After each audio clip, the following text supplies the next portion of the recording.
ആപ്കി അദാലത്തിൽ മഹാരാഷ്ട്രയുടെ മുഖ്യമന്ത്രിയായ ദേവേന്ദ്ര ഫട്നവിസിന്റെ മേലുള്ള കുറ്റാരോപണം ഇദ്ദേഹം മഹാരാഷ്ട്ര ഇലക്ഷൻ ഹൈജാക്ക് ചെയ്തിരിക്കുന്നു എന്നുള്ളതാണ്.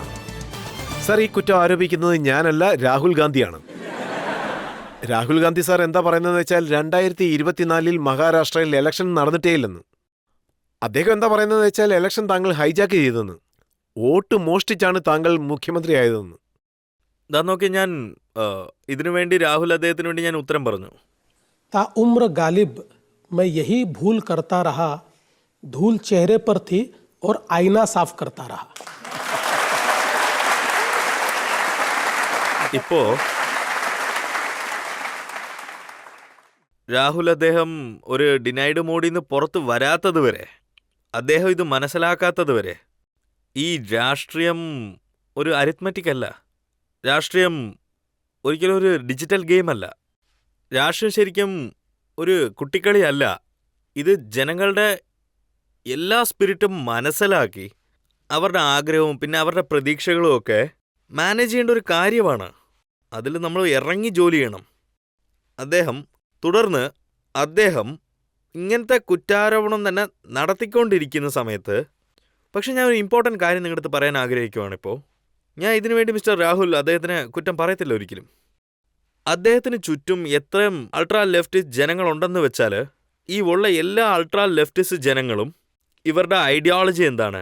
ഇവരുടെ ഐഡിയോളജി എന്താണെന്ന് വെച്ചാൽ ആക്രമിക്കേണ്ടത് മാത്രമാണ്. ആക്രമിക്കുന്നതിൻ്റെ ഐഡിയോളജി. ഇങ്ങനത്തെ ആൾക്കാരെയൊക്കെ രാഷ്ട്രീയ ഭരണം കയ്യിലോട്ട് എടുത്തു വയ്ക്കും. പക്ഷേ തുടർന്ന് ഇന്ത്യയിൽ കോൺസ്റ്റിറ്റ്യൂഷൻ ഉണ്ടാക്കിയ ഓരോ കാര്യങ്ങളും ആ ഓരോ കാര്യങ്ങളെ എങ്ങനെയാണോ നാണം കെടുത്തേണ്ടത്, അതിൻ്റെയൊക്കെ ഓപ്പോസിറ്റിൽ ജനങ്ങൾ എങ്ങനെയാണ് അതിനെ എതിർക്കുന്നതെന്നും ഈ ജനകീയ നാട്ടിൽ എങ്ങനെയാണ് ജനങ്ങളുടെ ഉത്തരവാദിത്തം കുറയ്ക്കേണ്ടതെന്നും, പിന്നെ അങ്ങനെയുള്ള ആൾക്കാർക്കൊക്കെ ഒരു മൗത്ത് പീസ് ഇന്ന് ഉണ്ടെങ്കിൽ അത് സത്യത്തിൽ ആരാന്ന് വെച്ചാൽ രാഹുൽ ഗാന്ധി മാത്രമാണ്. അദ്ദേഹമാണ് ഇങ്ങനെയൊക്കെ സംസാരിക്കുന്നത്. അദ്ദേഹം എന്താ പറയുന്നതെന്ന് വെച്ചാൽ പാർലമെന്റ് ഇലക്ഷൻ കഴിഞ്ഞ് നിയമസഭാ ഇലക്ഷൻ വരെ 1 കോടി വോട്ടേഴ്സാണ് പുതിയതായിട്ട് ചേർന്നതെന്ന്. ഞാൻ രാഹുൽ അദ്ദേഹത്തിന് തെളിച്ച് ഈ കാര്യം പറഞ്ഞതാണ്. 2004 ആ സമയത്ത് സെൻട്രലിൽ അവരുടെ ഭരണമായിരുന്നു. ഞങ്ങളുടെ സ്ഥാനത്ത് തെരഞ്ഞെടുപ്പുണ്ടായിരുന്നു. ലോക്സഭയിൽ നിന്ന് വിധാൻസഭ വരെ 5% ഒരു ഇൻക്രിമെന്റ് ഉണ്ടായിരുന്നു 2009 തന്നെ. സെൻട്രലിലും അവരുടെ തന്നെ, സ്റ്റേറ്റിലും അവരുടെ തന്നെ ഭരണം. ആ ഒരു സമയത്തും അവരുടെ ഒരു ഉയർച്ച അത് ഏകദേശം ഒരു 5% ആണ്. ഒരുപക്ഷെ അത് കമ്പയർ ചെയ്താൽ ഇപ്പോൾ ഉയർവ് 4% ആണ്. ഇപ്പോൾ വെറും 4% ഉള്ളൂ. നിങ്ങൾ കഴിഞ്ഞ 5 തെരഞ്ഞെടുപ്പിലും നോക്ക്, നാട്ടിലും പിന്നെ ഡിസ്ട്രിക്റ്റിലും അവരുടെ ഭരണമുള്ള സമയത്ത് അപ്പോഴും അതേ ഉയർച്ചയാണ്, ഇന്നും ആ ഉയർച്ച തന്നെയാണ്. യാതൊരു വിധമായ അൺപ്രസിഡന്റ് ഉയർവും ഇല്ല, എക്സ്ട്രാ ഒന്നും തന്നെ ഇല്ല. ഈ ഒരു വ്യത്യസ്തത ഉണ്ടായിട്ട് തന്നെ ഉണ്ട്. അതായത് എന്തിനാന്ന് ഞാൻ പറയാം. കാരണം എപ്പോഴും തന്നെ നമുക്കിവിടെ നിങ്ങൾ നോക്കുവാണെങ്കിൽ ഓരോ തെരഞ്ഞെടുപ്പിന് ശേഷവും റൂൾസ് റിവിഷൻ നടക്കും. ലോക്സഭാ തെരഞ്ഞെടുപ്പിന് മുമ്പ് ആരും ഇതൊന്നും ശ്രദ്ധിക്കത്തില്ല. ലോക്സഭാ ഇലക്ഷനിൽ മാത്രമാണ് ആരാണ് മെമ്പറായിട്ടുള്ള ഇല്ലെന്നെല്ലാം നമുക്ക് അറിയാൻ പറ്റത്തുള്ളൂ. ലോക്സഭയ്ക്ക് ശേഷം ഈ പാർട്ടീസൊക്കെ അതായത് തെരഞ്ഞെടുപ്പിൻ്റെ പണിക്ക് വേണ്ടി ഇനി ഒരുപാട് പേരെ എൻറോൾ ചെയ്യും. അവിടെ 1% ഇൻക്രീസ് ആവും. പിന്നെ വേറെ എന്താണെന്ന് വെച്ചാൽ ലോക്സഭയുടെ ടൈമിംഗ് നിങ്ങൾ നോക്കണം. അതിനുശേഷം നിങ്ങൾ വിധാൻസഭയുടെയും ടൈമിംഗ് നോക്കണം. ആ ഒരു 1.5 വർഷത്തിൽ ജനങ്ങൾ 18 വയസ്സിലുള്ളവർ 19 വയസ്സിലുള്ളവരൊക്കെ എലിജിബിൾ ആവും. അതുകൊണ്ട് ഏകദേശം നിങ്ങൾ നോക്കുവാണെങ്കിൽ 1 കോടി ജനങ്ങളുണ്ടെങ്കിൽ അതിൽ 35% ഇവർ തന്നെയാണ്. സോ ഇതുകൊണ്ട് ഇതിൽ അബ്നോർമലായ കാര്യങ്ങൾ തന്നെ ഒന്നുമില്ല. ഇതിൽ എൻ്റെ കോൺസ്റ്റിറ്റ്യൂഷനിൽ അവർ ട്വീറ്റ് ചെയ്ത കാര്യമാണ്. എൻ്റെ കോൺസ്റ്റിറ്റ്യൂഷനിൽ 30,000 വോട്ടേഴ്സാണ് ഇൻക്രീസ് ആയിരിക്കുന്നത്. അതുകൊണ്ടാണ് ഞാൻ വിജയിച്ചതെന്ന് എഴുതിയിരിക്കുവാണ്. അപ്പം ഞങ്ങൾ കാണിച്ചു കൊടുത്തു. അവരുടെയൊക്കെ ഉദ്ധം താക്കറെ, പിന്നെ ശിവസേന, ശരത് പവാറിൻ്റെ NCT, പിന്നെ കോൺഗ്രസ്, ഇവരൊക്കെ എത്രത്തോളം കോൺസ്റ്റിറ്റ്യൂഷൻ ഞാൻ കാണിച്ചു. ഇതുപോലത്തെ കോൺസ്റ്റിറ്റ്യൂഷൻ ഞാൻ കാണിച്ചു കൊടുത്തായിരുന്നു. അതിൽ 50,000 വോട്ട് കോൺസ്റ്റിറ്റ്യൂഷനിൽ ഇൻക്രീസ് ആയിട്ടുണ്ട്. അതിൽ അവരുടെ ആൾക്കാരും ജയിച്ചിട്ടുണ്ട്. അവർ 50 സീറ്റാണ് പറഞ്ഞത്. 50 സീറ്റിൽ 50,000 വോട്ട് ഇൻക്രീസ് ആയിരിക്കുകയാണ്. പിന്നെ അതിൽ നിന്നും 47 സീറ്റിൽ BJPയും അവരുടെ സപ്പോർട്ടിംഗ് പാർട്ടിയുമാണ് ജയിച്ചതെന്നും. അതവരവിടെ പറഞ്ഞത് എനിക്കറിഞ്ഞ് ഫുൾ തെറ്റായ കാര്യമാണ്. 50,000 വോട്ട് ഇൻക്രീസ് ചെയ്യുന്നത് ഒന്നെങ്കിൽ 4 അല്ലെങ്കിൽ 5 സീറ്റ് മാത്രമാണ്. അതിൽ അവരുടെ ആളും വിജയിച്ചിട്ടുണ്ട്.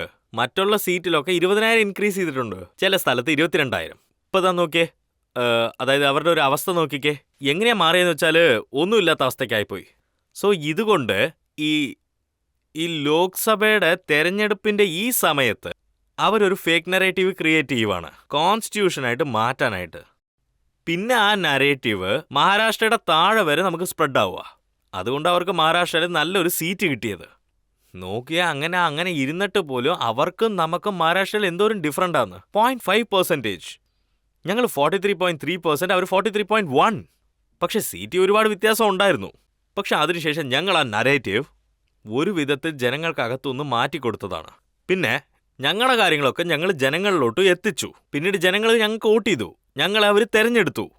ഇപ്പം അവരെ കൊണ്ട് ജയിക്കാൻ പറ്റുന്നില്ല. ആ ഒരു അവസ്ഥയിലുള്ളപ്പോൾ അവരുടെ ആൾക്കാർ ജനങ്ങളുടെയൊക്കെ റിസൾട്ട് കണ്ടതിന് ശേഷം അവർ സ്ഥാനം പോലും തീരുമാനിച്ചു കഴിഞ്ഞു. ആരാ ചീഫ് മിനിസ്റ്റർ, ആരാണ് ഹോം മിനിസ്റ്റർ, ഹോട്ടൽസ് ബുക്ക് ചെയ്ത് കഴിഞ്ഞു, MLAസിനെ എവിടെ വെക്കേണ്ടതെന്ന് തീരുമാനിച്ചു കഴിഞ്ഞു. പിന്നെ അവരുടെ മീറ്റിംഗ്സും തീർന്നു.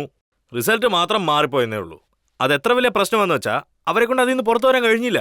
പക്ഷെ എന്നാലും പുറത്ത് വന്നല്ലേ പറ്റൂ. അങ്ങനെ തന്നെ വിടാൻ പറ്റുമോ? ഇപ്പൊ അവരെന്താ പറയുന്നത് വെച്ചാൽ മഹാരാഷ്ട്രയിൽ വോട്ട് ഇൻക്രീസ് ആയി, പക്ഷേ ബീഹാറിൽ വോട്ട് കുറയുമെന്ന്. എന്താ നോക്കി, എനിക്ക് എന്താ തോന്നുന്നത് വെച്ചാൽ അവർ ഇലക്ഷൻ കമ്മീഷന്റെ ക്രെഡിബിലിറ്റി നശിപ്പിക്കാൻ നോക്കുവാണെന്നാണ് എനിക്ക് തോന്നുന്നത്. ഇന്ത്യയിൽ നടക്കുന്ന ഓരോ തെരഞ്ഞെടുപ്പും, അതായത് നമ്മുടെ ഇലക്ഷൻ കമ്മീഷൻ ലോകത്തുള്ള എല്ലാ ജനങ്ങളെയും വെച്ച്, ലോകത്തിലുള്ള എല്ലാ ജനങ്ങളും ഇന്ത്യയിലെ ഇലക്ഷൻ പ്രോസസ്സ് കണ്ട് വളരെയധികം ഷോക്കായി പോവും. അവർ ചോദിക്കുന്നത് ഇന്ത്യയിൽ മാത്രം എങ്ങനെയാണ് ഇത്രയും ഫ്രീ ആൻഡ് ഫെയർ ആയിട്ടുള്ള ഇലക്ഷൻ സംഭവിക്കുന്നതെന്ന്. ഇപ്പോ ഞാൻ ചോദ്യം ചോദിക്കും, മഹാരാഷ്ട്രയിലുള്ള എല്ലാവരുടെ അടുത്തും ഞാൻ ചോദിക്കും, ഞാൻ എപ്പോഴും ചോദിക്കും, കോർട്ടിലോട്ട് പോയതാ, നിങ്ങൾ ഒരു വോട്ടേഴ്സ് ലിസ്റ്റ് തയ്യാർ ചെയ്യണം. കാരണം വോട്ടേഴ്സ് ലിസ്റ്റിൽ ഒരുപാട് ഡ്യൂപ്ലിക്കേറ്റ് ആയിട്ടുള്ള പേരുണ്ട്. ജനങ്ങൾ ഇവിടെയുള്ളത് ഇട്ടിട്ട് അങ്ങോട്ട് പോവുകയാണ്. ഇവിടെയും പേരുണ്ട്, അവിടെയും പേരുണ്ട്. ഇതുപോലെ വോട്ടേഴ്സ് ലിസ്റ്റ് വലുതായിട്ട് കാണപ്പെടും. ആ വോട്ടിംഗ് ലിസ്റ്റും വളരെ കുറച്ചുള്ള ഒരു പെർസെൻറ്റേജിലേ കാണാൻ പറ്റുള്ളൂ. പക്ഷേ ഇപ്പം ആ ജോലി ഇലക്ഷൻ കമ്മീഷൻ ഏറ്റെടുത്തിരിക്കുക. ഇലക്ഷൻ കമ്മീഷൻ എന്താ പറഞ്ഞേ? വോട്ടർ ലിസ്റ്റിലുള്ള പേരൊക്കെ ഐഡന്റിഫൈ ചെയ്ത് കാണിക്കണമെന്ന്. അത് ഐഡന്റിഫിക്കേഷൻ പോയിക്കൊണ്ടിരിക്കുക. ഇതിലെന്താ തെറ്റാ ഉള്ളേ? ഒരുപക്ഷെ ഇലക്ഷൻ കമ്മീഷൻ ഏത് പേരാണോ അതിൽ നിന്ന് ഡെലീറ്റ് ചെയ്യുന്നത്, രാഹുൽ ഗാന്ധിയെ കാണിച്ചു തരാൻ പറ, തെറ്റായിട്ടുള്ള പേര് ഡിലീറ്റ് ആയിട്ടുണ്ടെന്ന്. പ്രശ്നം ഇത് തന്നെയാ. രാഹുൽ ഗാന്ധിക്ക് എവിടുന്നാണോ വോട്ട് കിട്ടുന്നത് അവിടെ ഓരോ സ്ഥലത്തുനിന്നും 4 പേരോളം ഉണ്ട്.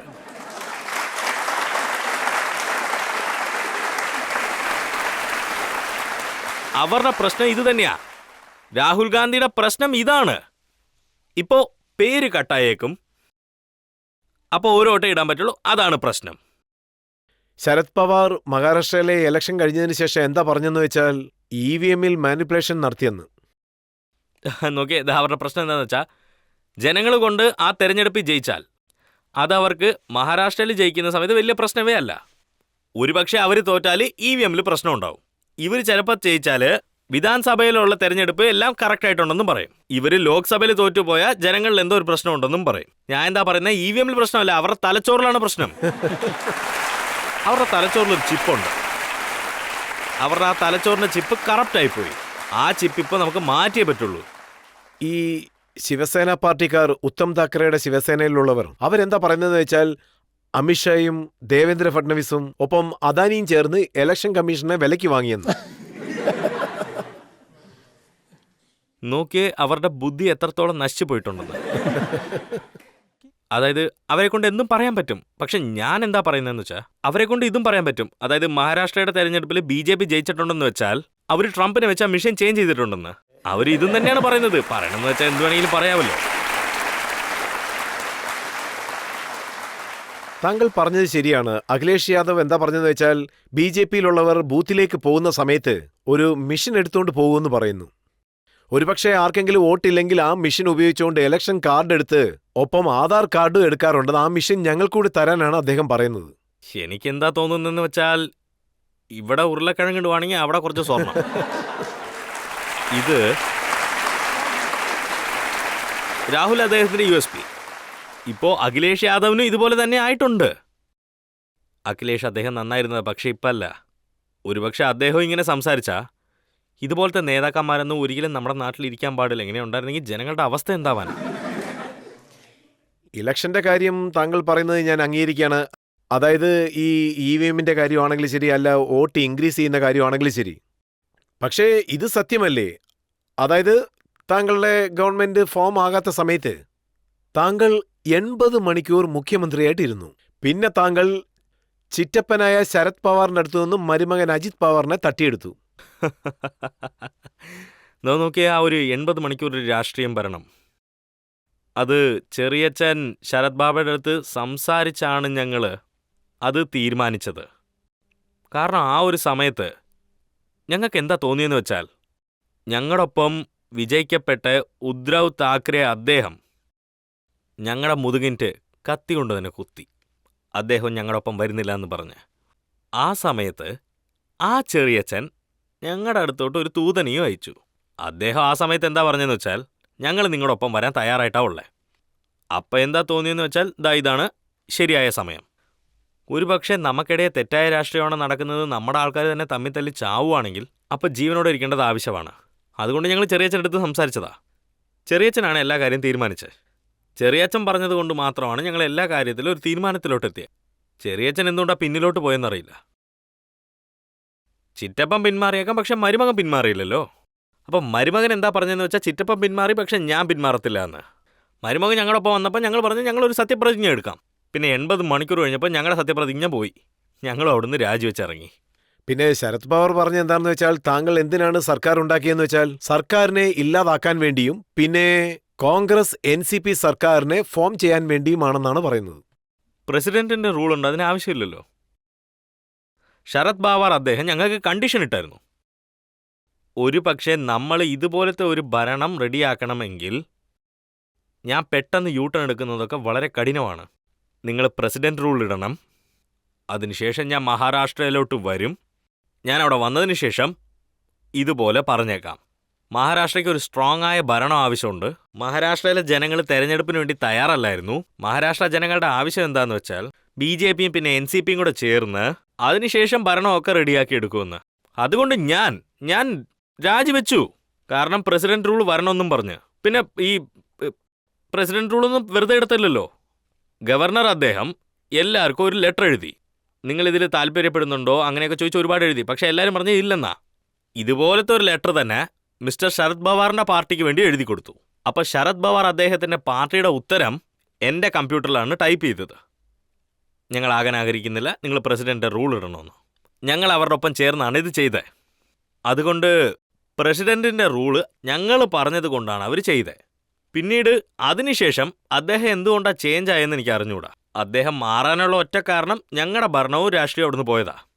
താങ്കളൊരു മുതിർന്ന നേതാവല്ലേ, അപ്പോൾ താങ്കൾ ശരത് പവാറിനെ എങ്ങനെ വിശ്വസിച്ചു? അദ്ദേഹം ഒരിക്കലും അദ്ദേഹത്തെ പോലും വിശ്വസിക്കാറില്ല. ഇല്ല, ഇതാ നോക്കേ, നിങ്ങൾ നോക്കുവാണെങ്കിൽ ഒരു ചില സമയം മനുഷ്യൻ ഇങ്ങനെയൊക്കെ മാറുന്നത് സ്വാഭാവികമാണ്.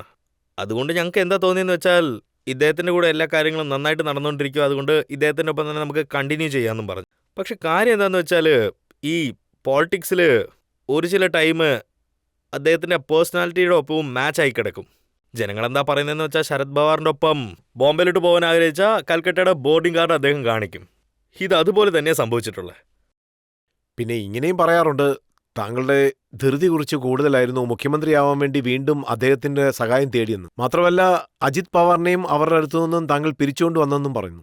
ആ അജിത് പവാറിനെ പറ്റി മോദി ഒരു മീറ്റിംഗിൽ എന്താ പറഞ്ഞെന്ന് വെച്ചാൽ, 20 ലക്ഷം കോടിയുടെ അഴിമതിയാണ് അജിത് പവാർ ചെയ്തതെന്ന് പറയുന്നു.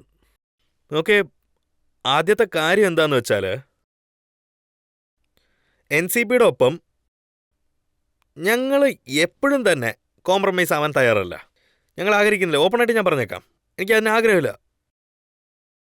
ഞങ്ങളുടെ ഐഡിയോളജി തന്നെ അതിന് വേറെയാണ്. പക്ഷേ രാഷ്ട്രീയത്തിൽ ചില സമയം ഇങ്ങനെയൊക്കെ വരും. ആ സമയത്ത് നമ്മൾ റിലവൻ്റ് ആയിരിക്കണം. പിന്നീട് ഞങ്ങൾ മുഴുവൻ വിശ്വാസത്തോടെ ശിവസേനയെ വിളിച്ചോണ്ട് ഉദ്ധവ് താക്കൂറിനെയും വിളിച്ചോണ്ട് അവരുടെ പാർട്ടിയും ഞങ്ങൾ ജയിപ്പിച്ച് കൊടുത്ത് ഞങ്ങളുടെ പാർട്ടിയും ഞങ്ങൾ ജയിപ്പിച്ചെടുത്ത് പിന്നീട് ഒരു കസേരയ്ക്ക് വേണ്ടി എപ്പോഴാണോ ഉദ്ധവ് ഞങ്ങളെ ദ്രോഹിക്കാൻ തുടങ്ങിയേ അപ്പം ഞങ്ങൾ തീരുമാനിച്ചതാ. നോക്കൂ, അവരെയൊക്കെ ഇതുപോലെ അലയൻസ് ചെയ്ത് ഇതുപോലെ ഇറിലവൻ്റ് ആക്കിയാൽ ഞങ്ങൾ റിലവൻ്റ് ആയിട്ടിരിക്കേണ്ട ആവശ്യം വരും. പിന്നെ റിലവൻ്റ് ആയിട്ടിരിക്കാനായിട്ട് രാഷ്ട്രീയത്തിൽ ചില സമയം കോംപ്രമൈസ് ചെയ്തേ പറ്റൂ. അപ്പം ഇതുപോലത്തെ കോംപ്രമൈസാന്ന് ഞാൻ സമ്മതിക്കാം. ഞങ്ങൾ ആ സമയത്ത് കോംപ്രമൈസ് ആയതാ. പക്ഷെ ഞാനൊരു കാര്യം പറയാം, ഞങ്ങൾ കോംപ്രമൈസ് ആയതിനു ശേഷം ഗവൺമെന്റ് ഞങ്ങൾ ഫോം ചെയ്തെടുത്തു, ഐഡിയോളജി വിട്ടു കൊടുത്തിട്ടില്ല. ഞങ്ങൾ ഞങ്ങളുടെ ഐഡിയോളജി സ്ട്രോങ് ആയിട്ടുള്ളത്. ആ ഐഡിയോളജിയിലാണ് ഇപ്പൊ ഭരണം നടക്കുന്നത്. ഇനിയും അങ്ങനെ തന്നെ അത് സ്ട്രോങ് ആയിട്ടിരിക്കും. ആ സമയത്തിന്റെ ഡിമാൻഡ് എന്താന്ന് വെച്ചാൽ ഇതും ഒരു വിധത്തിലൊരു പോരാട്ടമാണ്. നമ്മൾ റിലവൻ്റ് ആയിട്ട് ഇല്ലെങ്കിൽ ആ സമയത്ത് നമ്മൾ ഇല്ലാണ്ടായി പോകും പെട്ടെന്ന്. പിന്നെ ആരെങ്കിലും നമ്മളെ നശിപ്പിക്കാൻ വിചാരിച്ചാൽ അത് നമുക്ക് വെറുതെ ഇരുന്ന് കാണാനും പറ്റില്ല. അങ്ങനത്തെ പോരാട്ടവും സംഭവിക്കത്തില്ല. അതുകൊണ്ടാണ് ഞങ്ങൾ തീരുമാനിച്ചത്. ഞാനും ഇത് എത്രയോ പ്രാവശ്യം പറഞ്ഞിട്ടുണ്ട്, ഈ ജന്മത്തെ NCP-യുടെ ഒപ്പം ഞങ്ങൾ ചേരത്തില്ല. പക്ഷെ മാറേണ്ട അവസ്ഥയായിപ്പോയി. ഞങ്ങളും മാറണം. ഇക്കാര്യത്തിൽ താങ്കളെ ഞാൻ പ്രശംസിക്കുകയാണ്. അതായത് രാഷ്ട്രീയത്തിൽ ആരും ഞങ്ങൾ കോംപ്രമൈസ് ആകാൻ തയ്യാറാണെന്ന് പറയാറില്ല. പക്ഷേ താങ്കൾ അത് അംഗീകരിച്ചു. അത് നല്ല കാര്യം തന്നെയാണ്. പിന്നെ ഇക്കാര്യങ്ങളും താങ്കൾ കാണുന്നില്ലേ? അതായത് ആർക്കെതിരായിട്ട് ED അന്വേഷിക്കുന്നുവോ, ആർക്കെതിരായിട്ട് CBI എൻക്വയറി ചെയ്യുന്നുവോ, ആർക്കെതിരായിട്ട് ഇൻകം ടാക്സ് എൻക്വയറി നടക്കുന്നുവോ, ഈ എല്ലാ ഏജൻസികളും തെറ്റാണെന്ന് പ്രൂവ് ആയില്ലേ? നോക്കി, ആദ്യമായിട്ട് പറയണേൽ ഞങ്ങളുടെ ഒപ്പം ആരാണോ ആദ്യമായിട്ട് വന്നത്, അപ്പം എപ്പോഴാണോ അവർക്കെതിരെ എൻക്വയറി നടന്നത്, ഇതുപോലത്തെ ഒരു എൻക്വയറി പോലും സ്റ്റോപ്പായിട്ടില്ല. നിങ്ങൾ നോക്കിയാൽ എത്രയോ പേര് ഞങ്ങളുടെ പാർട്ടിയിലോട്ട് പ്രോപ്പർട്ടീസ് വന്നതിന് ശേഷം അറ്റാച്ച് ആയിട്ടുണ്ട്. സോ BJP-യുടെ ഒപ്പം ചേർന്നത് കൊണ്ട് എൻക്വയറി സ്റ്റോപ്പായതുപോലെ വേറെ ഒന്നും സംഭവിച്ചിട്ടില്ല കേട്ടോ. ഞാനൊരു കാര്യം തെളിച്ചു പറയാം. അതായത് മോദി അദ്ദേഹത്തിന്റെ ഭരണത്തിൽ സഹോദരനോ അതോ ശത്രുവാണോ എന്നൊന്നും ഒരിക്കലും നോക്കില്ല. ഒരു പ്രാവശ്യം അത് തീരുമാനമായി കഴിഞ്ഞെങ്കിൽ അത് തീർച്ചയായിട്ടും സംഭവിച്ചിരിക്കും. അതുകൊണ്ട് ഞങ്ങളുടെ ഒപ്പം വന്നവര് അവരുടെ ഒപ്പം പൊളിറ്റിക്കൽ കോംപ്രമൈസ് ഉണ്ടാവും. പക്ഷേ അതിൽ ആരുടെ മേത്തൊക്കെ എൻക്വയറി നടന്നുകൊണ്ടിരുന്നോ, അത് ഇന്നും സംഭവിക്കുന്നുണ്ട്. ചില പ്രോപ്പർട്ടീസ് ഇന്നും അതായത് ജപ്തിയായി ഇരിപ്പുണ്ട്. അതൊക്കെ ഞങ്ങളൊപ്പം ചേർന്നതിന് ശേഷവും ജപ്തിയായിട്ടുണ്ട്. Judicial process നടന്നുകൊണ്ടിരിക്കും. താങ്കൾ ഇത്ര ധൈര്യമായിട്ട് സത്യമെല്ലാം പറയുമ്പോൾ ഈ കാര്യവും താങ്കൾ പറയണം. അതായത് അജിത് പവാറിനൊപ്പം ഒരു ഡീല് നടന്നില്ലേ, അദ്ദേഹത്തിന്റെ കേസൊക്കെ ഒതുക്കി തീർക്കാമെന്ന്. അല്ലെങ്കിൽ ആരാണ് ഇങ്ങനെ പെട്ടെന്ന് വന്ന് ചേരുന്നത്? ഇപ്പോ നിങ്ങൾക്ക് എന്റെ അളവിന് മോദിജിനെ നന്നായിട്ട് തന്നെ അറിയാം. മോദിജി ഡീൽ ചെയ്യുന്ന ഒരാളെ അല്ല. പിന്നെ മോദിജിയുടെ പാർട്ടിയിലുള്ള ആരും തന്നെ ഡീൽ ചെയ്യാൻ പറ്റത്തില്ല. അജിത് പവാർജി ഞങ്ങളുടെ ഒപ്പം വന്നതും ഒരു കണ്ടീഷനും ഇല്ലാണ്ട. പിന്നീട് ജുഡീഷ്യൽ പ്രോസസ് എന്തൊക്കെയുണ്ടോ അതിലാരും തന്നെ തലയിടത്തില്ല. അതൊക്കെ സംഭവിച്ചുകൊണ്ട് തന്നെ ഇരിക്കും. അതങ്ങനെ തന്നെയാ.